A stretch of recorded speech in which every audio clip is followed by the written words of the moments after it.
le sang de Jésus, le sang de Jésus, le sang de Jésus, le sang de Jésus, le sang de Jésus, le sang de Jésus, le sang de Jésus. Dans le puissant nom de Jésus, nous avons prié. Amen, amen, amen. Bien-aimés dans le Seigneur Jésus-Christ, bonjour ou bonsoir, suivant le temps qui se passe là où vous êtes maintenant. Je suis apôtre Foucault chrétien du ministère de John et Télé Ministry. Je suis, c'est-à-dire du ministère de Jean, chapitre 8, verset 32. Je suis votre partenaire de prière de tout le temps. Je suis votre partenaire de prière de tous les jours. Encore que la grâce et la paix de notre Seigneur Jésus-Christ soient avec vous et toute votre famille. Amen. Avant que nous commencions notre thème de prière d'aujourd'hui, bien-aimés, papa, maman, je vais vous exhorter de mettre une cuillère à café d'huile d'onction dans votre bouche d'abord. Et rincez votre bouche avec cela, laissez-la durer dans votre bouche au moins 2 minutes avant de l'avaler après. Et de la même manière, rincez cela, laissez-la durer dans votre bouche au moins 2 minutes avant de l'avaler. De la même manière, mettez un peu d'huile d'onction dans la paume de 2 mains. Frottez vos 2 mains, frottez cela suffisamment, frottez vos 2 mains, frottez cela suffisamment. Frottez vos 2 mains, frottez, frottez, frottez votre front. Frottez aussi votre tête. Et touchez votre nombril avec l'huile d'onction. La même chose que vous avez faite. Faites la même chose pour vos enfants et avant de prier. Alléluia. Vos bien-aimés, conseillez les autres. Alléluia. Amen. La parole de Dieu nous dit dans 1 Thessaloniciens chapitre 5 verset 17, il est écrit: priez sans cesse, priez sans cesse, priez sans cesse. Parce qu'il faut prier sans cesse. Notre thème de prière, nous aujourd'hui, c'est ce que j'ai appelé brûler le parapluie de la sorcellerie. Il faut brûler ce parapluie-là de la sorcellerie. Le parapluie de la sorcellerie, ce n'est pas que le parapluie de la sorcellerie. Le parapluie de la sorcellerie, il faut brûler ça. Le Seigneur va te faire t'ouvrir les yeux et voir le parapluie que l'ennemi a mis sur toi pour t'empêcher de recevoir. Le parapluie de la sorcellerie, brûler le parapluie de la sorcellerie. Amen. Le parapluie de la sorcellerie, c'est l'une des stratégies de la fin des temps que le diable utilise aujourd'hui pour empêcher les enfants de Dieu de recevoir le contact du ciel, d'avoir le contact avec le ciel. Imagine-toi, quand il est en train de pleuvoir, tu mets le parapluie pour que l'eau ne touche pas ton corps. Pour que l'eau qui descend en haut ne touche pas ton corps. Satan a aussi adopté dans le monde spirituel un autre genre de parapluie dans lequel il met de telle sorte que les enfants de Dieu ne peuvent pas recevoir les choses du ciel à cause de ce parapluie-là qui est mis sur eux lui-même et l'enfant de Dieu ne sait pas. L'ignorance concernant le parapluie de la sorcellerie, l'ignorance concernant le parapluie de la sorcellerie ne vous donnera pas les percées dont vous avez besoin. Bon, au moment où vous aurez compris le fonctionnement et les opérations des parapluies de la sorcellerie, les choses vont changer beaucoup pour le mieux dans votre vie. Ma prière à Dieu pour vous est que votre vie ne soit plus couverte par le parapluie de la sorcellerie. Ma prière est que ce parapluie de la sorcellerie sur vous soit brûlé et calciné par le feu du Saint-Esprit aujourd'hui au nom de Jésus. Dieu va vous ouvrir les yeux pour voir le parapluie de la sorcellerie afin que vous puissiez tirer la flèche de la prière contre ce parapluie-là afin de le brûler aujourd'hui. Alléluia. Bien-aimé, le fonctionnement du parapluie de la sorcellerie n'est pas vague dans le royaume des ténèbres. Les sorciers, les marabouts connaissent ça beaucoup. Le parapluie de la sorcellerie, c'est comme le parapluie, je vous ai expliqué terre à terre. Mais tes yeux ne voient pas. Le parapluie de la sorcellerie est utilisé pour bloquer l'effusion des bénédictions de Dieu. Pour bloquer que quand les bénédictions de Dieu viennent sur toi, ce parapluie-là bloque ça, comme ça tu n'as jamais. Tu pries, ça descend sur les autres, tu n'as jamais. C'est l'œuvre des sorciers, des marabouts, ainsi de suite. Frères et sœurs, vous ne pouvez pas vous permettre de traiter la question de parapluie de la sorcellerie avec légèreté. C'est un problème très sérieux et c'est un problème très sérieux. L'ignorance de cela coûte beaucoup, est trop cher. Si la prière d'aujourd'hui, si le fait que ça se place, si cela vous oblige même à attendre le Seigneur pendant des prières et des jeûnes, cela en vaut la peine parce qu'il faut que ce parapluie-là soit brûlé effectivement. Sinon, ça peut expliquer le pourquoi plusieurs prières tu pries les plus souvent. Il répond, mais tu n'as jamais, parce qu'on a placé certainement un parapluie de la sorcellerie en vous qui fait que les gens reçoivent, vous ne recevez pas. Le désir de mon cœur est que cet instrument satanique, ce parapluie satanique, soit brûlé en sang, ensemble dans votre vie. Pendant que vous priez sincèrement les points de prière que je vais vous suggérer aujourd'hui à la fin de ce passage, de ce message. Frères et sœurs, un parapluie, imagine-toi, un parapluie est normalement utilisé pour protéger une personne. Protéger une personne des rigueurs, des conditions météorologiques. Ça veut dire que quand il y a la pluie, tu mets le parapluie. Mais quand le soleil est aussi trop, on met le parapluie. En fait, le parapluie est là pour protéger une personne contre les rigueurs des conditions météorologiques. Et c'est cette formule que Satan a utilisée. Les marabouts, les sorciers, tout le monde des ténèbres a adopté cette stratégie aussi sur les gens et plusieurs ne sont pas informés. Les conditions météorologiques défavorables peuvent être la pluie, ça peut être la neige, ça peut être trop le soleil. La pluie physique protégera donc le parapluie physique, ce parapluie physique que tu as le plus souvent, ça protège donc contre la pluie, le soleil et d'autres conditions climatiques. Tout comme le parapluie physique nous protège du mauvais temps, il existe alors également dans le monde des ténèbres, ce que tu ne vois même pas, il existe un parapluie maléfique, un parapluie de sorcellerie qui empêche l'avalanche des bénédictions de Dieu pour que ça ne tombe sur quelqu'un. Et Satan aime trop cela, il est spécialisé dans tout ça. Donc, c'est pour ça qu'au départ, je vous ai dit d'abord, frottez votre tête, mettez-le dans votre bouche, rincez ainsi de suite. C'est pour ça que je vous ai dit, utilisez toujours l'huile d'onction beaucoup et priez, faites ces prières-ci. Et c'est quand tu pries que le Seigneur te montre en réalité cela. Tes yeux physiques ne feront jamais.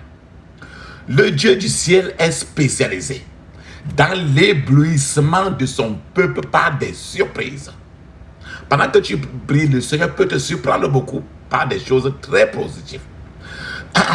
Dieu, notre Dieu, le Dieu du ciel, il aime mettre un sourire sur le visage de ses enfants bien-aimés. Dieu chérit cela et il n'en est pas fatigué. Dieu envoie toujours des pluies de bénédiction sur les pèlerins célestes, sur ses enfants sur la terre. Vous ne devez pas être laissé de côté dans le mouvement de Dieu. Vous ne devez pas être laissé de côté à cause d'un parapluie de sorcellerie qu'on a placé en vous. Vous devez faire la guerre à tout parapluie de sorcellerie. Faire la guerre contre tout parapluie de sorcellerie. Brûler tout parapluie de sorcellerie qui pourrait vouloir empêcher la pluie de Dieu de tomber sur vous. La Bible dit très bien dans Ézéchiel, chapitre 34, versets 26 à 27, il est écrit, je cite, je ferai d'elle et des environs de ma colline un sujet de bénédiction. J'enverrai la pluie en son temps. Tu écoutes la pluie? J'enverrai la pluie en son temps. Et ce sera une pluie de bénédiction. L'arbre des champs donnera son fruit et la terre donnera ses produits. Elles seront en sécurité dans leur pays et elles sauront que je suis l'Éternel quand je briserai les liens de leur joug et que je les délivrerai de la main de ceux qui les asservissent. Voilà ce que le Seigneur nous a proposé. Et tu as bien suivi la pluie. Il dit que quand j'enverrai la pluie en son temps. Il a promis ainsi, mais quand tu pries, il envoie la pluie et tous les marabouts et tous qui sont, tu ne le connais pas, ils ont mis le parapluie. Tu demandes, tu ne reçois pas. Dieu a donné, mais tu ne reçois pas. Parce qu'on a mis certainement le plus, ils ont mis un parapluie. Ça, maléfique. Un parapluie de sorcellerie pour t'empêcher de recevoir tout ceci. Dieu te donne l'assurance aujourd'hui qu'il va brûler tout ça. Dieu est prêt à faire pleuvoir des pluies de bénédiction sur vous, mais vous devez être prêt à prier afin de briser, de saccager la dalle de béton. Que les méchants, la dalle de béton, des méchants qui ne permettra pas à votre sémence de germer. Tu connais la dalle en béton, non? Quand on construit une maison en Dieu, on met la dalle au-dessus. Donc le plus souvent, il faut que cette dalle-là en béton qu'on a mis sur votre tête, il faut que tu pries aujourd'hui pour saccager cette dalle de béton que le méchant a placée pour que ta sémence ne germe pas. Vous devez également orienter votre prière contre la destruction du parapluie de la sorcellerie, du parapluie maléfique des méchants qui est sur votre vie. Vous allez brûler cela en cendres. À ce stade, je veux prier pour vous que tout béton de la sorcellerie, tout béton des ténèbres, aujourd'hui, soit brûlé en cendres au nom de Jésus. Frères et sœurs, je vous ai dit que l'ignorance de ce problème est très coûteux pour les enfants de Dieu. L'ignorance coûte trop cher. C'est pour ça que la Bible dit il y a beaucoup de gens qui ignorent complètement certainement la guerre spirituelle. Et l'ignorance coûte trop cher. Tant que tu ne peux pas ce genre de prière, ce sera difficile que cette dalle de béton que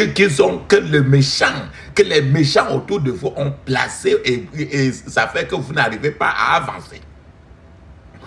Tant que les gens sont ignorants de ces genres de prières spirituelles, vous resterez longtemps dans l'affliction, dans les soucis, dans l'inquiétude, dans la servitude, dans l'esclavage du diable, si vous manquez de connaissances.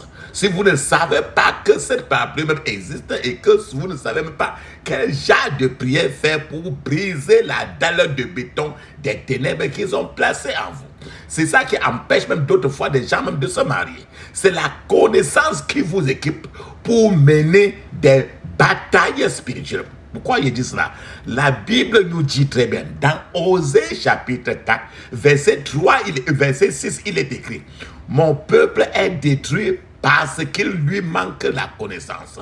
Parce que tu as rejeté la connaissance, je te rejette, afin que tu ne sois plus mon sacrificateur. Et puisque tu as oublié la loi de ton Dieu, j'oublierai aussi tes enfants. » Alors, voilà comment le Seigneur est en train de se plaindre que toi et moi, le plus souvent, nous, tout ce qui nous dérange, c'est l'ignorance. Oh, sa parole là est écrite et il suit sa parole. Il ne suit pas l'être humain, il suit sa parole. Le salut n'exemple personne des batailles de la vie. Chacun être humain qui est né est appelé à confronter les batailles de la vie. Le salut Le salut nous équipe seulement pour combattre et gagner. Donc quand tu donnes ta vie à Jésus, ce n'est que pour combattre et gagner. Mais les choses de la vie, tu vas utiliser la prière pour combattre chaque jour par les prières. C'est pour ça que nous avons commencé par dire que prier sans cesse, il est vraiment simpliste de penser qu'une fois que vous êtes né de nouveau, tous vos problèmes ont disparu. Ce n'est pas possible. Tant que tu es né de nouveau, que tu dises que tu es né de nouveau et tes problèmes vont disparaître parce que tu as donné ta vie à Jésus et tu es né de nouveau, ce n'est même pas possible. Que Dieu ait pitié de vous si c'est votre point de vue. Il est vrai que la Bible nous dit très bien dans 2 Corinthiens, chapitre 5, verset 17, il est écrit, c'est pourquoi si quelqu'un est en Christ, il est une nouvelle créature. Les choses anciennes sont passées. Voici,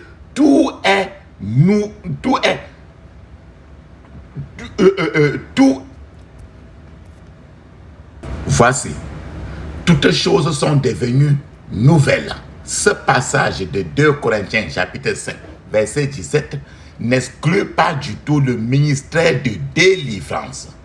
Quand vous avez écouté ce passage, le ministère de délivrance n'est pas exclu. En fait, de nombreux ministères de la délivrance, de nombreux frères ont mal interprété ce verset en pensant que le salut signifie la libération des turbulences de ce monde.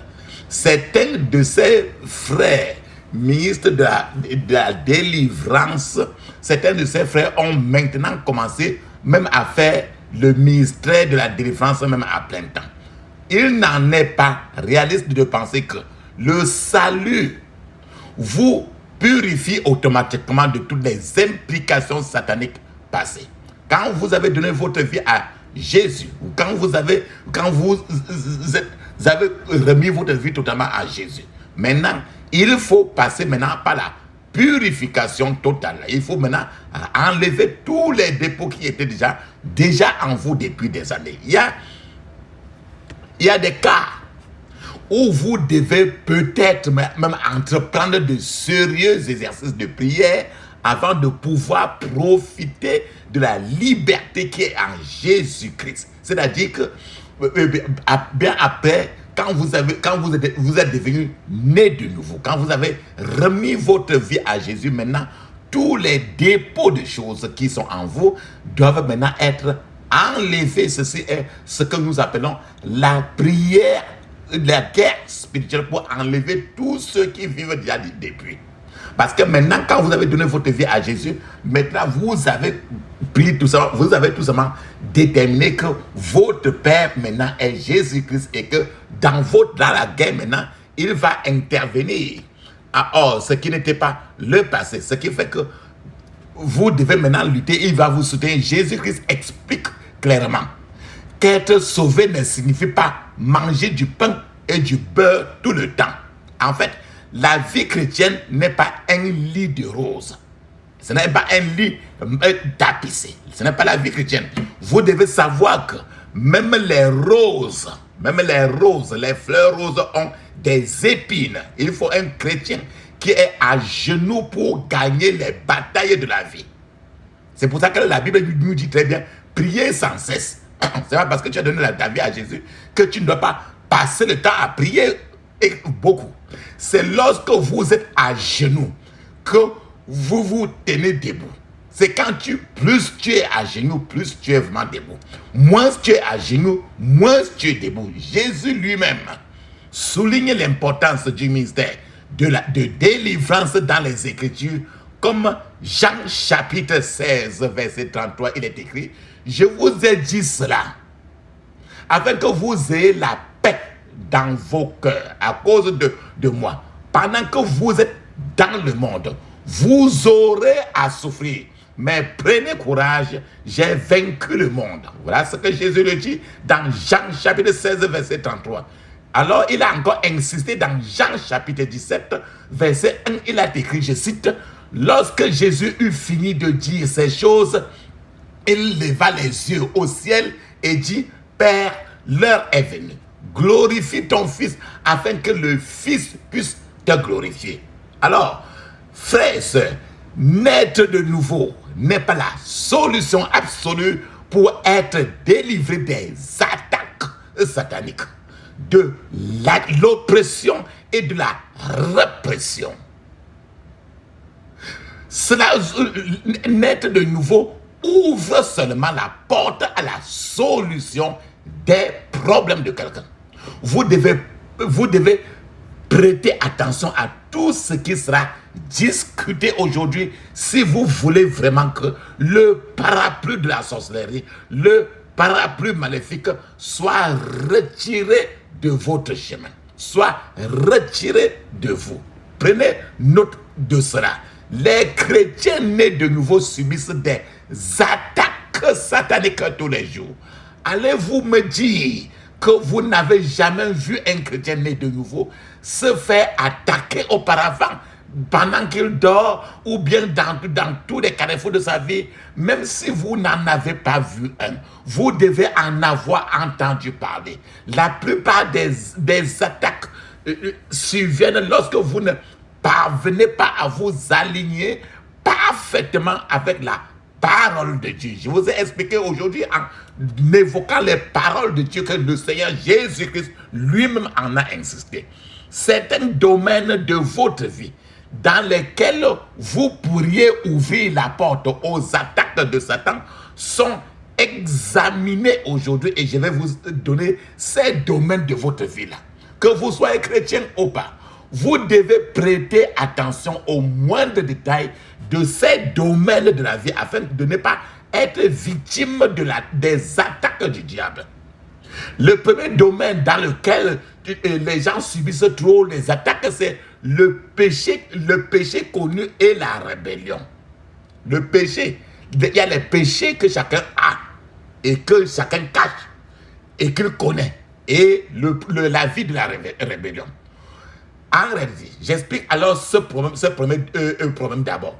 Vous ouvrirez la porte à Satan pour utiliser son parapluie maléfique dans votre vie si vous abritez, si vous cachez des péchés connus et si vous êtes rebelle à la parole de Dieu.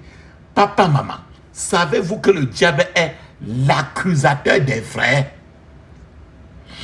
Le diable porte généralement des accusations contre les croyants, les enfants de Dieu, aux yeux de Dieu tous les jours. Les péchés secrets et la rébellion vous donneront automatiquement un parapluie de la sorcellerie. Ça fait que le Satan met un parapluie de la sorcellerie sur vous automatiquement. La prière devient sans réponse. Quand le monde des ténèbres place son parapluie de la sorcellerie sur vous, alors vos prières les plus deviennent maintenant sans réponse. Deviennent sans réponse lorsque ce parapluie est au-dessus de votre tête. Vous ferez des efforts dans la prière, mais tout cela peut être vain.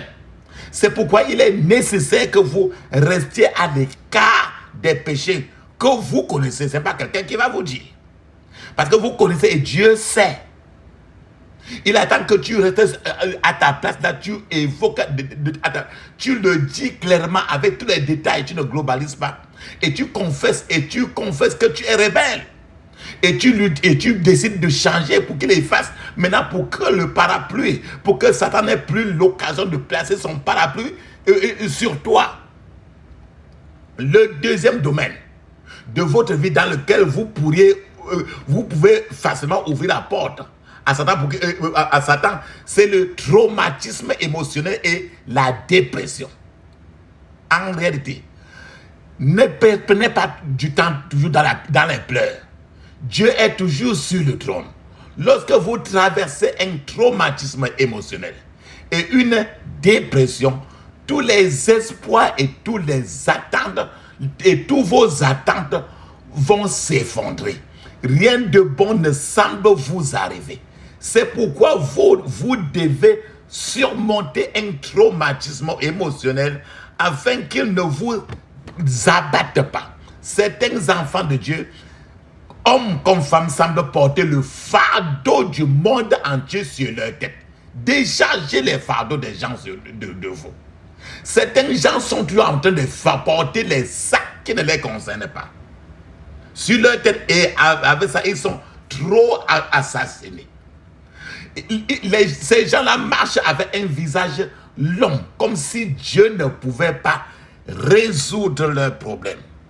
Alléluia. Papa, maman, n'abandonnez jamais. Reposez-vous dans le Seigneur. Ayez confiance en le Seigneur. Laissez-vous soumettre au contrôle de Dieu. Il est possible que vous ayez pleuré toute la nuit.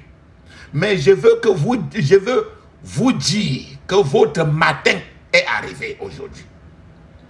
Un traumatisme émotionnel, s'il est autorisé, pourrait déployer un parapluie maléfique au-dessus de votre tête. Alors, fuyez le traumatisme émotionnel, parce qu'à ce moment-là, vous serez en train d'inviter Satan pour mettre toujours son parapluie et vous faire pleurer davantage. Il aime que les enfants de Dieu soient en train de pleurer. Le Seigneur te dit très bien, soyez réjouissez-vous, je vous dis, réjouissez-vous. Alléluia, amen. Un autre département, un autre domaine de votre vie, où vous risquerez peut-être attirer le parapluie de la sorcellerie sur vous, c'est les malédictions qui viennent de votre génération. Par exemple, quand je prends l'exemple du mariage, regardez toujours votre famille maternelle. Votre famille maternelle, si les gens se marient, effectivement, combien de gens de ta famille maternelle sont vraiment mariés et leur mari est là, leur femme est encore là. Donc, s'il y a un problème à ce moment-là, tu comprends qu'il y a un parapluie qui empêche les gens de se marier. Il y a un parapluie de la sorcellerie, un parapluie maléfique. Donc, c'est un exemple que nous sommes parmi des tas de milliers d'exemples. C'est pour ça que je parle de la malédiction héréditaire. Vous ne pouvez pas vous permettre d'ignorer l'effet des malédictions qui viennent de la génération maternelle ou paternelle et qui donne à Satan et à ses agents de placer un parapluie maléfique sur vous pour empêcher d'avancer. Lorsque vous ne parvenez pas à briser les malédictions héréditaires dans votre vie, les choses tournent toujours mal. Il y a des malédictions héréditaires que vous devez briser et démanteler si vous voulez vraiment connaître la victoire et le progrès dans votre vie. Les malédictions héréditaires asservissent les âmes des ignorants. Brisez les jougs et les malédictions afin de pouvoir commencer à recevoir les bénédictions de Dieu. Parce que ces malédictions-là, c'est les jougs-là, c'est les malédictions-là constituent des parapluies que Satan a mis sur vous pour dire non à la bénédiction de Dieu. Beaucoup ont attendu sans fin des réponses aux prières, sans aucun témoignage à cause des malédictions héréditaires qui ont mis en place, qui ont mis sur eux le parapluie maléfique, le parapluie de la sorcellerie. Alléluia, amen. Un autre domaine de la vie que l'ennemi peut passer par là pour placer un parapluie maléfique, un parapluie de la sorcellerie sur les enfants de Dieu, c'est l'influence des arts et de la musique du monde. Quand tu fais les choses du monde et quand tu écoutes et tu danses les musiques du monde, tu es en train d'inviter le parapluie satanique à se placer sur toi. Un enfant de Dieu doit être clairement distinct. Clairement, il n'y a pas de confusion. Un enfant de Dieu doit être clairement distinct des non-croyants. Un croyant ne doit pas être entendu chanter des musiques du monde ou danser sur des chansons, au rythme des chansons du monde. Savez-vous, papa, maman, savez-vous que chanter de la musique du monde a une implication spirituelle? Parce que vous êtes en train de répéter tout ce que vous êtes en train de répliquer, vous êtes en train de répéter certaines choses qui peuvent entrer en vous. Je me demande pourquoi les gens perdent le contrôle au son de la musique du monde. Ne soyez pas ignorants de ces choses. La plupart des musiciens du monde aujourd'hui tirent leur inspiration de Satan lui-même. C'est pourquoi leurs chansons influencent généralement les gens. Lorsqu'elles arrivent enfin sur le marché, cette chanson-là marche très vite et la personne devient très populaire parce que cela a une onction extrêmement satanique. Peut-être aimerez-vous savoir pourquoi la musique du monde est mauvaise. La parole de Dieu est forte contre la musique du monde. Dieu fronce les sourcils face à la mondanité. Et il ne s'attend pas à ce qu'aucun de ses enfants ait une trace de mondanité sur lui. Pourquoi je dis cela? La Bible nous dit très bien dans 1 Jean chapitre 2, du verset 13 au verset 16, il est écrit: je vous écris, Père, parce que vous avez connu celui qui est dès le commencement. Je vous écris, jeunes enfants, jeunes gens. Je vous écris, jeunes gens, parce que vous avez vaincu le malin. Je vous écris, petits enfants, parce que vous avez connu le Père. Je vous ai écrit, Père, parce que vous avez connu celui qui est dès le commencement. Je vous ai écrit, vous jeunes gens, parce que vous êtes forts et que la parole de Dieu demeure en vous et que vous avez vaincu le malin. N'aimez point le monde, ni les choses qui sont dans le monde. Si quelqu'un aime le monde, l'amour du Père n'est point en lui. Car tout ce qui est dans le monde, la convoitise de la chair, la convoitise des yeux et l'orgueil de la vie ne vient point du Père, mais vient du monde. Alléluia. Frères, écoutez de la musique mondaine et permettre à la mondanité d'entrer dans votre vie accélérera les opérations des parapluies de sorcellerie, des parapluies maléfiques, des parapluies sataniques. Avec le parapluie maléfique qui est déjà sur quelqu'un, les bénédictions de Dieu sur votre vie seront entravées. Les bénédictions de Dieu ne descendront plus sur la personne. Alléluia. Maintenant, un autre domaine de votre vie qui attire encore, qui vous place sous les parapluies sataniques, c'est des objets maléfiques dans votre maison et dans votre cœur. Les choses interdites qui sont chez toi et dans ta vie, dans ton cœur. J'explique le plus. Les objets maléfiques n'émanent pas de Dieu. Les objets maléfiques viennent du diable et de tous ses agents. Vous devez donc rester à l'écart de tout ce qui semble satanique. Semble satanique dans votre maison. Semble satanique et tout ce qui semble satanique dans votre cœur. Les objets maléfiques attireront la colère de Dieu sur votre vie et peuvent vous maintenir en esclavage dans la servitude totale. Pourquoi je dis cela? La Bible nous dit très bien dans 1 Thessaloniciens chapitre 5 verset 22, il est écrit: abstenez-vous de toute forme de mal. Abstenez-vous de toute forme de mal. Donc, une repentance sincère, papa, maman, devrait vous amener à brûler, détruire tout objet satanique qui pourrait être en votre possession.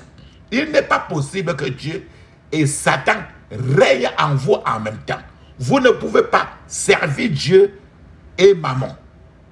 Les mauvaises pensées doivent être retirées de vous. Gardez votre cœur avec diligence et ne permettez jamais aux choses des païens de s'installer dans votre vie. Les objets maléfiques, les objets mauvais doivent être retirés de votre cœur et de votre maison, votre place où vous vivez. Si vous ne voulez pas que le parapluie de la sorcellerie, le parapluie satanique, le parapluie maléfique agisse contre vous, alléluia, Amen. Papa, maman, un autre domaine dans lequel, quand vous n'agissez pas à l'intérieur, ça vous place automatiquement sous le parapluie satanique. Satan vient directement pour mettre le parapluie satanique pour empêcher vos bénédictions. C'est les dîmes et les offrandes. Les dîmes et les offrandes. J'explique encore plus. L'Écriture ordonne clairement aux croyants de payer la dîme. C'est dans Malachie chapitre 3. La parole de Dieu ordonne clairement aux croyants de payer la dîme. Votre dîme, c'est vos impôts que vous payez à Dieu. Votre dîme est le 10e de votre revenu ou de votre profit. Tout ce que vous donnez au-delà de votre dîme, c'est maintenant l'offrande. Donc quand vous prenez la dîme, le 1/10 de ça, c'est la dîme. Mais après ça, payez l'offrande. Parce qu'il a parlé de la dîme et de l'offrande. Certains gens paient la dîme, ils laissent l'offrande. Pourtant, les deux donnent toujours la malédiction. Savez-vous que vous êtes un voleur si vous ne payez pas vos dîmes et vos offrandes? Ne payez pas la dîme et ne pas donner d'offrande est plus grave que de dévaliser une banque. Si quelqu'un qui ne paye pas la dîme et l'offrande, c'est plus grave que quelqu'un qui dévalise une banque. C'est plus grave. Si vous ne payez pas votre dîme et vos offrandes, vous volez Dieu. Et c'est Dieu lui-même qui place à ce moment-là le parapluie satanique sur vous. Et personne ne peut enlever si ce n'est pas lui-même. Et quiconque vole Dieu ne s'en sortira jamais de façon impunie. Une telle personne recevra le jugement et la punition qui vient de Dieu. Une autre chose qui devrait être claire pour toi et moi est que quiconque refuse de payer la dîme et les offrandes est maudit par Dieu. Et ne serait pas un être humain. C'est Dieu lui-même qui le maudit. Savez-vous ce que signifie être maudit par Dieu? Il n'y a aucun pasteur, il n'y a aucun prophète. Tous les pasteurs rassemblés de cette terre, tous les prophètes rassemblés de cette terre, il n'y a aucun pasteur ou prophète qui puisse guérir quelqu'un de ce genre de malédiction. En fait, aucun ministère de délivrance ne peut délivrer quelqu'un qui est maudit par Dieu. Prie tous les prières de la terre, y compris la prière ici. Si tu es maudit par Dieu, il faut que c'est Dieu lui-même qui te libère. Le moyen d'être délivré de cette malédiction est de se repentir et de commencer à payer. Pas que tu vas te repentir et rester toujours là-bas. Tu dois te repentir et commencer à payer la dîme et à faire des offrandes. Tu ne bouges pas. Lui, il ne bouge pas. Parce qu'il ne joue pas avec cela. Pourquoi je dis cela? Malachie chapitre 3, verset 8 à 12, il est écrit: un homme peut-il voler Dieu? Pourtant vous me volez. Et puis vous demandez: en quoi t'avons-nous donc volé? Vous me volez sur les dîmes et sur les offrandes. Vous êtes sous le coup d'une malédiction parce que tout ce peuple, pour vous tous, vous me volez. Apportez donc vos dîmes dans leur totalité au trésor du temple pour qu'il y ait des vivres dans ma demeure. De cette façon-là, mettez-moi à l'épreuve et déclare l'Éternel, le Seigneur des armées célestes. Alors vous verrez bien si de mon côté je n'ouvre pas pour vous les écluses des cieux et ne vous comble pas avec surabondance de ma bénédiction. Pour vous, je réprimerai l'insecte qui dévore. Il ne détruira plus les produits de vos terres et vos vignes dans vos campagnes ne manqueront plus de donner leurs fruits, déclare l'Éternel, le Seigneur des armées. Et tous les autres peuples vous diront bienheureux, car vous serez alors un pays de délices, déclare l'Éternel, le Seigneur des armées célestes. Frères et sœurs, tu comprends très bien que quand tu quand tu ne payes pas la dîme et l'offrande, lui-même, le Seigneur place un parapluie sur toi pour te dire zéro. Et quand c'est comme ça, tous les départements de ta vie sont empêchés et rien ne marche plus. Dieu lui-même qui place là et personne ne peut enlever. Donc le non-paiement de la dîme, de l'offrande, ouvrira la porte à l'ennemi pour qu'il apporte un parapluie maléfique, un parapluie de la sorcellerie qui agira contre vous. Alléluia. Amen. Maintenant, un autre domaine de la vie qu'il faut regarder beaucoup pour que le diable et ses agents ne passent pas par là pour placer un parapluie de la sorcellerie en vous, c'est l'esprit impitoyable. C'est-à-dire que le fait de ne pas pardonner. Quelqu'un qui ne pardonne pas, ce genre d'esprit, l'esprit de quelqu'un qui ne pardonne pas ne vient pas de Dieu. Cet esprit-là vient du diable. On ne s'attend pas à ce qu'un enfant de Dieu de bonne foi ait un esprit impitoyable. Il ne devait pas être difficile pour un enfant de Dieu de pardonner de tout son cœur. C'est parce que nous avons reçu le pardon des péchés de Dieu. Jésus-Christ dit clairement que c'est seulement lorsque nous pardonnons aux autres que nous serons pardonnés par Dieu. Pourquoi je dis cela?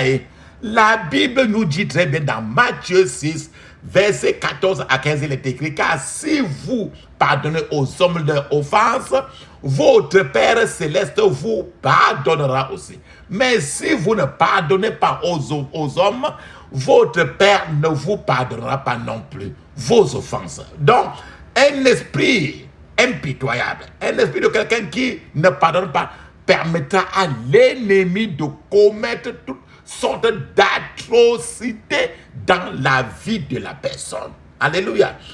Alléluia. Amen. Une autre chose, un autre département de votre vie qu'il faudra regarder pour que Satan ne passe pas par là pour placer son parapluie satanique sur vous, c'est l'idolâtrie. L'idolâtrie. Dieu est jaloux de sa création. Il ne tolère aucune forme d'idolâtrie provenant des œuvres de ses mains. L'idolâtrie signifie simplement placer quelque chose ou quelqu'un à côté de Dieu ou devant Dieu dans votre vie. Par exemple, une femme qui n'a qu'un seul enfant et il aime cet enfant-là beaucoup, l'enfant-là peut devenir son idole et Dieu déteste l'idolâtrie. Si quelqu'un qui aime son téléphone plus que n'importe quoi, ce téléphone-là est devenu son idole, Dieu déteste cela. En d'autres termes, la Bible nous dit très bien que je suis l'Éternel ton Dieu, tu n'auras pas un autre Dieu devant ma face. Donc n'importe quoi qui est plus valable que Dieu devant toi est l'idolâtrie. Certains gens préfèrent aller se tuer et se vendre pour avoir l'argent, parce que l'argent est devenu son idole. Certains gens, c'est le sexe qui est devenu son idole. Ainsi de suite, ainsi de suite. Donc, Dieu déteste l'idolâtrie. À ce stade, vous devez savoir que l'idolâtrie ne se limite pas à verser de l'huile de palme sur une image et à vous prosterner devant cette image-là. Non. Aujourd'hui, l'idolâtrie n'est plus l'autre là. Tout ce qui prend la place de Dieu dans votre vie ou dans votre cœur peut être qualifié d'idolâtrie. C'est ça qu'on appelle idolâtrie du cœur. Il est possible que l'argent soit une idole pour certaines personnes. L'idole d'une autre personne peut être un homme, l'idole d'une autre personne peut être une femme, tandis que pour d'autres, ça peut être un employeur, un lieu de travail, et ainsi de suite. Ou bien son enfant, ou bien ses enfants. Il y a des femmes qui jurent rien que par ses enfants, parce que leurs enfants sont devenus leurs idoles. Dieu déteste ça. Toute chose, toute personne qui occupe la première place en dehors de Dieu dans votre vie est une idole. Pour vous dire à quel point Dieu prend au sérieux la question de l'idolâtrie, le premier commandement que Dieu a donné à Moïse était basé sur l'idolâtrie. Pourquoi je dis ça? La Bible nous dit très bien dans Exode chapitre 20, versets 3 à 6, il est écrit, je cite: tu n'auras pas d'autre Dieu devant ma face. Tu ne te feras pas d'image taillée, ni de représentation quelconque des choses qui sont en haut dans les cieux, qui sont en bas sur la terre et qui sont dans les eaux plus bas que la terre. Tu ne te prosterneras point devant elles et tu ne les serviras point, car je suis le Seigneur, je suis un Dieu jaloux qui punit l'iniquité des pères sur les enfants jusqu'à la 3e et la 4e génération de ceux qui me haïssent, et qui fait miséricorde jusqu'à 1000 générations à ceux qui m'aiment et qui gardent mes commandements. Frères et sœurs, vous avez écouté Exode 22, 3 à 6. Là, le plus grand problème qui trouble toute l'Afrique, toute l'humanité, est notre passé d'idolâtrie. Le problème du ciel fermé à cause du parapluie satanique auquel l'homme noir aujourd'hui est confronté, est causé par le passé d'idolâtrie. Tu as hérité d'un passé d'idolâtrie. Si vous pouvez entreprendre un voyage dans les Écritures bibliques, vous découvrirez que la pièce maîtresse des activités démoniaques est le pays d'Égypte. L'Égypte en Afrique. L'Égypte est un problème pour l'Afrique. L'Égypte, c'est en Égypte que les magiciens ont vu la puissance brute de Dieu et ont décidé de l'affronter tête baissée. À ce moment-là, Moïse a jeté la verge du pouvoir de Dieu qui avait donné et que Dieu lui avait donné, et cette verge, le bâton de Moïse, est devenu un serpent. Les hommes, les magiciens en Égypte ont affronté la puissance de Dieu en jetant leur propre bâton, leur propre verge, qui sont également devenus des serpents. Voilà, magie noire contre le pouvoir de Dieu. Un Égyptien a dit que il y a un Égyptien qui a donné un témoignage, un homme qui vient de l'Égypte, il est né en Égypte. Il a dit que son père avait l'habitude de parler aux esprits des morts. Il a dit que son père a commencé, que son problème a commencé un jour où il a décidé d'ouvrir un sac qui était sous le lit de son père. Pendant qu'il ouvrait ce sac-là, une chose mystérieuse s'est passée. Une main a sauté hors du sac qui était en bas de son lit, du lit de son père, et a écrit certaines choses sur le mur, des choses étranges. Ce n'est pas un rêve, mais c'était une réalité qu'il a vécue. Cela s'est passé pendant qu'il était éveillé. L'homme égyptien, à ce moment, quand ça s'est passé en lui, il a commencé à poser des questions sur la délivrance. Il ne savait plus comment faire. Papa, maman, maintenant qu'il vous a parlé du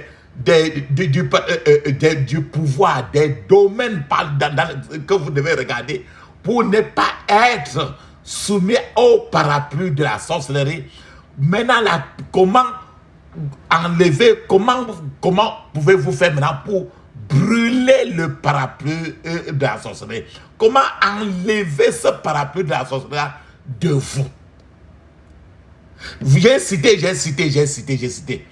Mais maintenant, la question, il faut enlever cela. N'ayez pas peur. Il y a de l'espoir à l'horizon. Dieu peut annuler le pouvoir du parapluie satanique, du parapluie maléfique, du parapluie de la sorcellerie dans votre vie. Votre bouche, aujourd'hui, sera bientôt remplie de témoignages. Il y a des étapes que vous devez suivre pour retirer le parapluie maléfique, pour brûler en cendres ce parapluie de la sorcellerie. Ces étapes doivent être soigneusement examinées avant de pouvoir brûler le parapluie maléfique satanique, le parapluie de la sorcellerie. Premièrement, il faut la repentance. Il faut la repentance. Il y a tellement de personnes qui ont mal interprété la question de la repentance. Quand on dit repentance, restez sur place, ne jouez pas. N'importe quel péché, j'ai cité les péchés, j'ai cité les choses, vous devez rester là. Ouvrez votre bouche, étant seul, n'allez pas raconter aux gens. Dites à Dieu, il connaît. Donc, il y a tellement de personnes qui ont mal interprété la question de la repentance. La repentance peut prendre différentes formes. Lorsque nous parlons de repentance, nous ne nous limitons pas à la repentance du péché. C'est pourquoi tout le monde doit se repentir.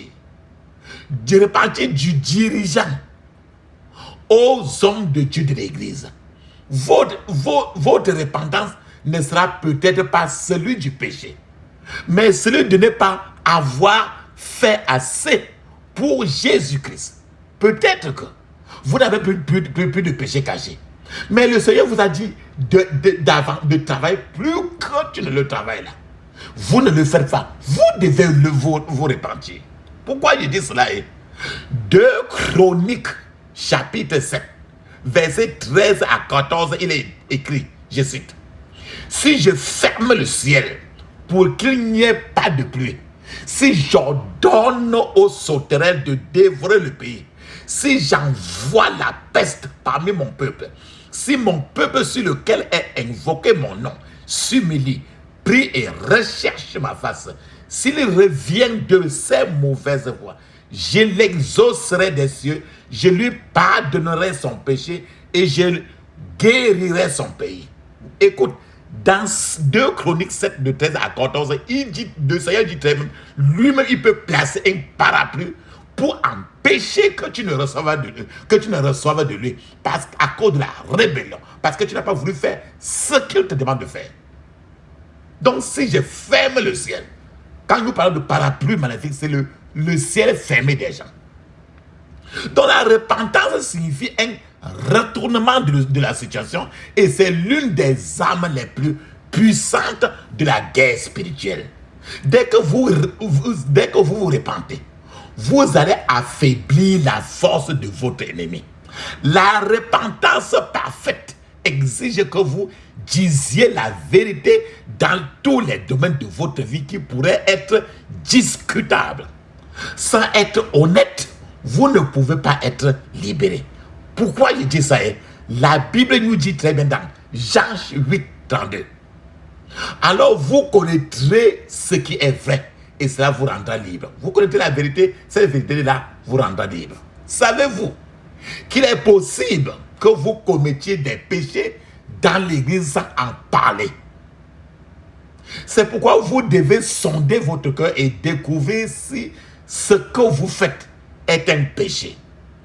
Votre prière sincère doit être la prière qui est les genres de prière qui sont dans le psaume. Pourquoi il dit ça? Dans le psaume 139, 23 à 24, il est écrit: sonde-moi, ô Dieu, et connais mon cœur. Éprouve-moi et connais mes pensées. Regarde si je suis sur une mauvaise voie et conduis-moi sur la voie de l'éternité. Attends, je vous donne un témoignage avant que nous continuions encore. Il y avait un jour un pasteur. Un pasteur a aidé un couple qui était à l'église pour un programme. Dans l'église, le mari était assis à côté de la femme. Pendant qu'une femme était assise à côté du mari. Donc ça veut dire que le mari était assis là. Et maintenant, sa femme même à côté de lui. Et de l'autre côté de l'homme, il y avait une femme autre. Bon, une autre femme qui n'était pas la femme du mari, cette autre femme qui était assise aussi à côté du mari, cette femme-là portait un pantalon qui dessinait ses fesses, très serré et séduisant. Pendant que la prédication était en train de se passer à l'église, le mari n'arrivait pas à se concentrer car des mirages de pensée lubriques traversaient l'esprit de son mari. Sa tête était déjà sur l'autre femme là qui était à côté de lui, pas sa femme. Tout à coup, la main de l'homme a commencé à caresser les genoux de cette femme-là, pas sa femme. La dame a regardé cet homme droit dans les yeux, mais il était complètement emporté par son comportement maléfique. Il était emporté par les caresses. Or, Ce n'était pas sa femme. À ce moment-là, la dame maintenant a tapoté la vraie femme de l'homme qui était de l'autre côté de la femme, de l'homme. Et lui a montré ce que son mari était occupé à faire pendant que la prédication était en train de se passer. La vraie femme de l'homme devint furieuse et a donné un coup à cet homme un coup à cet homme sur la main de l'homme. Elle a donné également et l'homme s'est énervé, il a donné également un coup sur sa propre femme. Les gens de l'église ont remarqué les échanges de coups entre le couple et leur ont conseillé de quitter l'église où on les a sortis. Et les deux sont rentrés à la maison chez eux en désaccord. Et maintenant, ils sont allés voir un autre pasteur pour une consultation. Et leur pasteur leur a fait comprendre clairement que ce dont ils avaient d'abord besoin, c'était de la vraie repentance les deux. Une repentance, papa, maman, complète est essentielle pour paralyser les œuvres du diable dans votre vie. C'est-à-dire que sans une repentance complète, les mauvais esprits, les démons doivent toujours retourner. C'est pourquoi certains gens reçoivent des mirages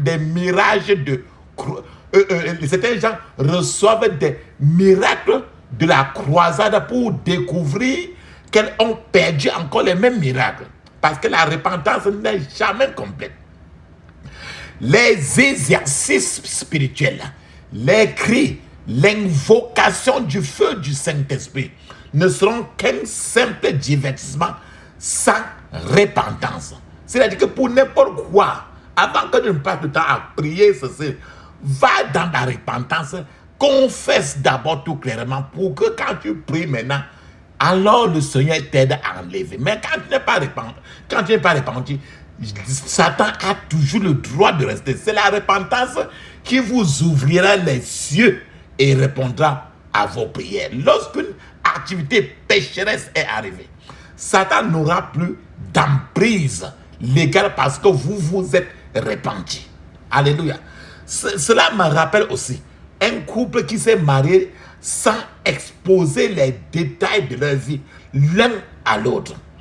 Avant le mariage, le mari et la femme avaient tous les deux la maladie qu'on appelle la gonorrhée. Tu connais la bénorragie, non? Il y a la bénorragie et la gonorrhée. Avant que les deux ne se marient, là, tous les deux avaient la gonorrhée. Sans que chacun l'un ne dise à l'autre, mais tous les deux avaient la gonorrhée. Pas de simple mathématiques. Frères et sœurs, regarde, les deux sont rencontrés pour se marier. Et l'autre a la gonorrhée, l'autre a la gonorrhée. Personne ne dit à l'autre, chacun se cache. Pas de simple formule mathématique. Regarde, la gonorrhée plus la gonorrhée égale double gonorrhée, non? Donc le mari a la gonorrhée. La femme aussi a la gonorrhée. Donc gonorrhée plus gonorrhée, ça donne double gonorrhée. Donc le mari a soutenu que la faute, quand les deux sont mariés ainsi, maintenant le mari a commencé à dire tout que la faute était sa femme.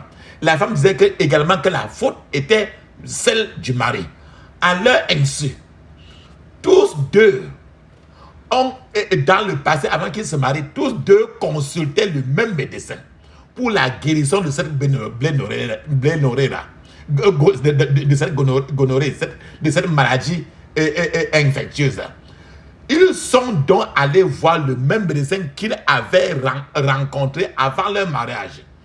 Tout le scénario s'est transformé en un jeu de confusion et de complications car le médecin a été surpris d'apprendre que les deux s'étaient mariés bien après.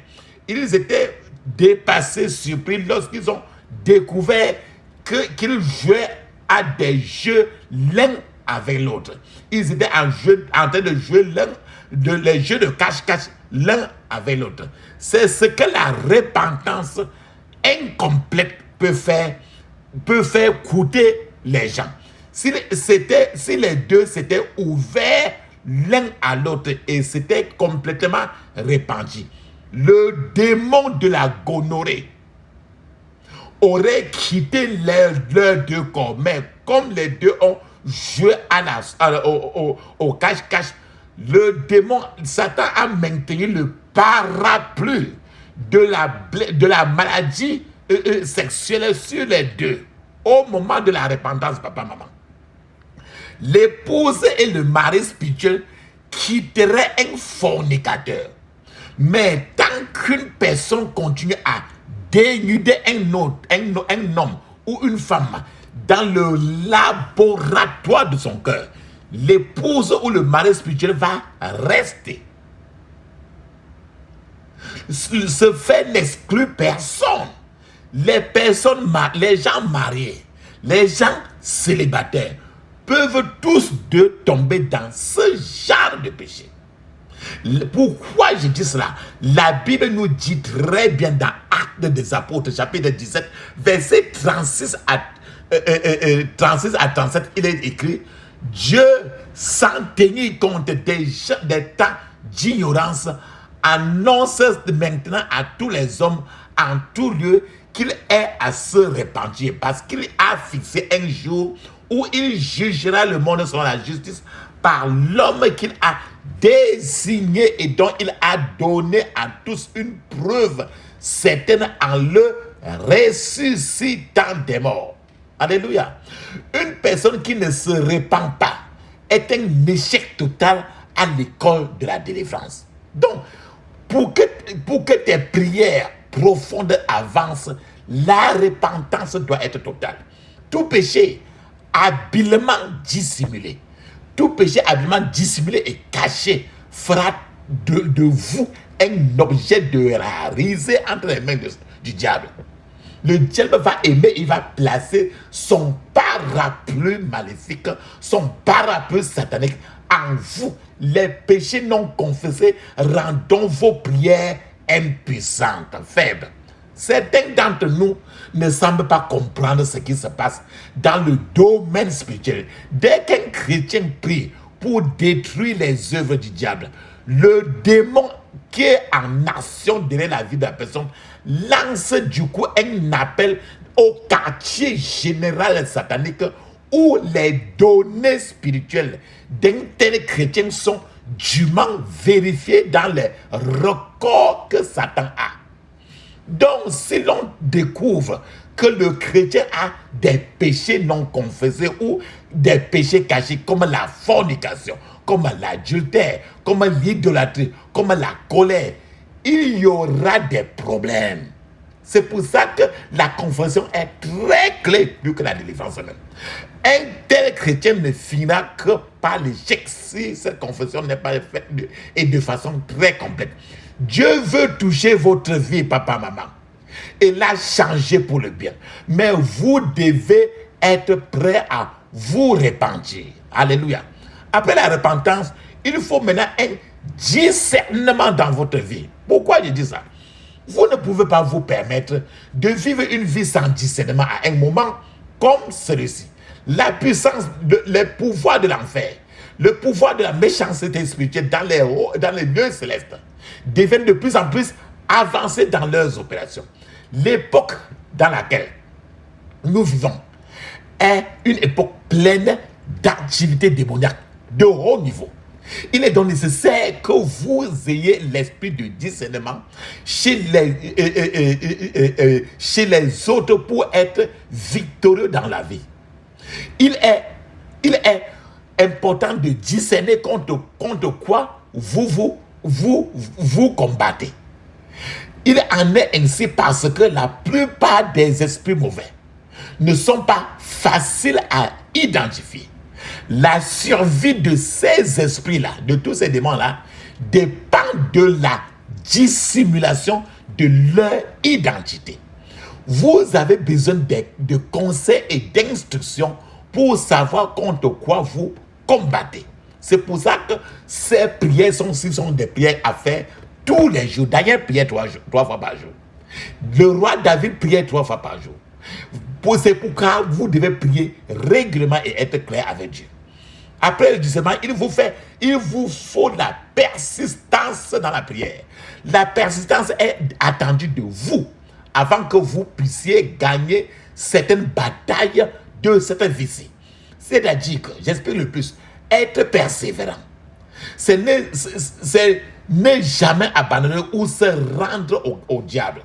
Le secret de la victoire est de persévérer dans les prières. Vous n'avez pas besoin de céder au découragement.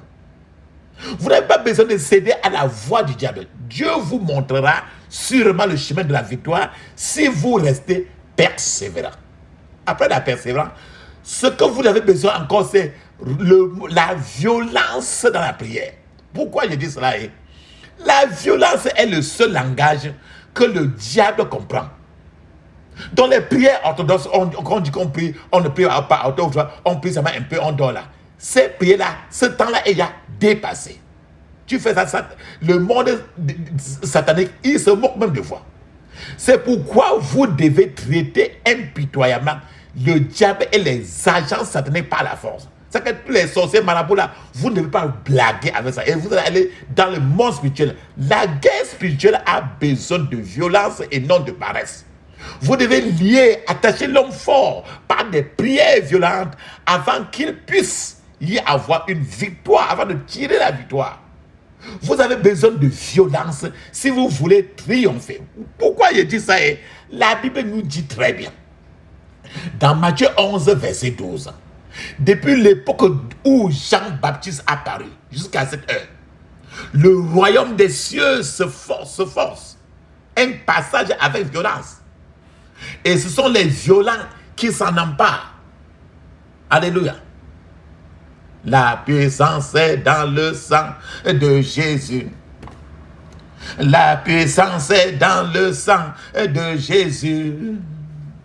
La puissance est dans le sang du roi des rois. La puissance est dans le sang de Jésus. Le pardon est dans le sang de Jésus, je le crois. Le pardon est dans le sang de Jésus. Le pardon est dans le sang du roi des rois. Le pardon est dans le sang de Jésus. La victoire est dans le sang de Jésus. Alléluia. La victoire est dans le sang de Jésus. La victoire est dans le sang du roi des rois. La victoire est dans le sang de Jésus. Celui qui tient la terre dans ses mains, comme une bille de bois dans ses mains. Les océans, les mers dans ses mains. Le monde entier est dans ses mains. Celui qui tient la terre dans ses mains, comme une bille de bois dans ses mains. Les océans, les mers dans ses mains. Le monde entier est dans ses mains. Celui qui tient la terre dans ses mains, comme une bille de bois dans ses mains. Les océans, les mers dans ses mains. Le monde entier est dans ses mains. Alléluia. Amen. Frères et sœurs, ferme les yeux, ouvre ta bouche. Crie ainsi. Je couvre mon esprit, mon âme, mon corps et toutes mes possessions du sang de Jésus. Je couvre mon esprit, mon âme, mon corps et toutes mes possessions du sang de Jésus. Dans le puissant nom de Jésus, j'ai prié. Amen. Maintenant là, n'importe quel étranger qui est déjà dans le temple de ta vie, il faut qu'il quitte. C'est ce qui est écrit dans le psaume 18, 44 à 46. Ferme tes yeux, dis ceci.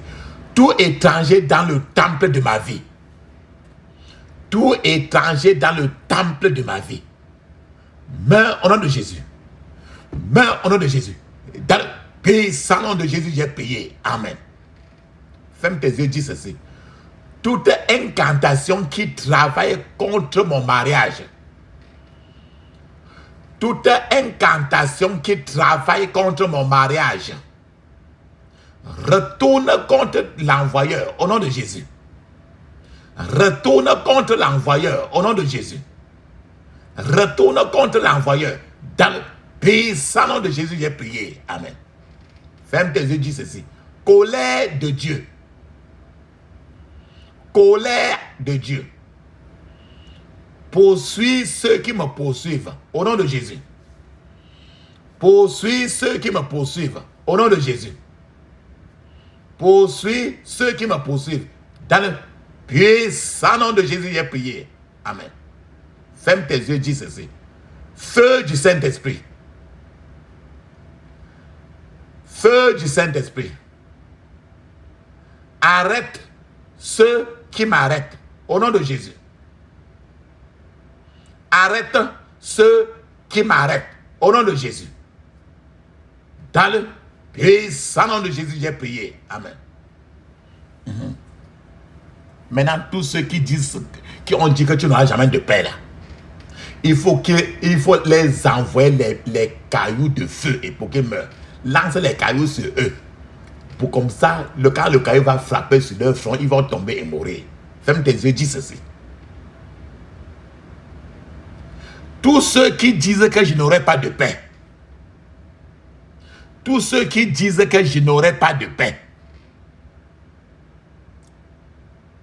Recevez les pierres de feu et mourrez au nom de Jésus. Recevez les pierres de feu et mourrez au nom de Jésus. Recevez les pierres de feu et mourrez au nom de Jésus. Mourrez au nom de Jésus. Mourrez au nom de Jésus. Dans le puissant nom de Jésus, j'ai prié. Amen. Maintenant, la rivière que tu as eu à voir dans le rêve un jour là, c'est la rivière de la sorcellerie. La rivière qui fait que les gens ne se marient pas dans ta famille maternelle. Les gens se marient après ça finit. Les gens se marient, leur mari meurt. Les gens se marient ainsi de suite. Les gens ont les 4 enfants, 5 enfants, ils ne vont jamais en mariage. C'est la rivière de la sorcellerie. Ferme tes yeux, dis ceci. Toi, rivière de la sorcellerie. Toi, rivière de la sorcellerie. Libère ma destinée au nom de Jésus. Libère ma destinée au nom de Jésus. Libère ma destinée. Dans le puissant nom de Jésus, j'ai prié. Amen. Maintenant, les choses n'avancent pas. Ça ne fait que retourner. Tu vas prier ainsi. Tout homme fort et de rétrogradation. Tout homme fort et de rétrogradation assigné à ma destinée. Assigné à ma destinée. Meurs au nom de Jésus. Meurs au nom de Jésus. Meurs au nom de Jésus. Dans le puissant nom de Jésus, j'ai prié. Amen. Ferme tes yeux, dis ceci. Toi, sorcellerie têtue dans ma famille. Toi, la sorcellerie têtue dans ma famille. Il n'y a pas de famille sans sorcellerie. Toi, sorcellerie têtue dans ma famille. Je te fracasse la tête avec la croix de Jésus. Au nom de Jésus. Je te fracasse la tête avec la croix de Jésus. Au nom de Jésus. Je te fracasse la tête avec la croix de Jésus. Dans le puissant nom de Jésus, j'ai prié. Amen. Mais je vous ai dit que quand il y a le parapluie de la sorcellerie sur toi, il n'y a plus de... La faveur n'existe plus. Tu ne payes pas la dîme. Le Seigneur a déjà lui-même placé le parapluie anti-faveur sur toi. Alors il faut que tout ça quitte. Et tu dois commencer à payer ta dîme et ton offrande. Ne paye pas seulement la dîme. Paye la dîme et l'offrande. La dîme, c'est le 1/10. Maintenant, tu payes l'offrande combien? Ferme tes yeux, dis ceci. Tout pouvoir anti-faveur meurt au nom de Jésus. Tout pouvoir anti-faveur meurt au nom de Jésus. Tout pouvoir anti-faveur meurt au nom de Jésus. Meurt au nom de Jésus.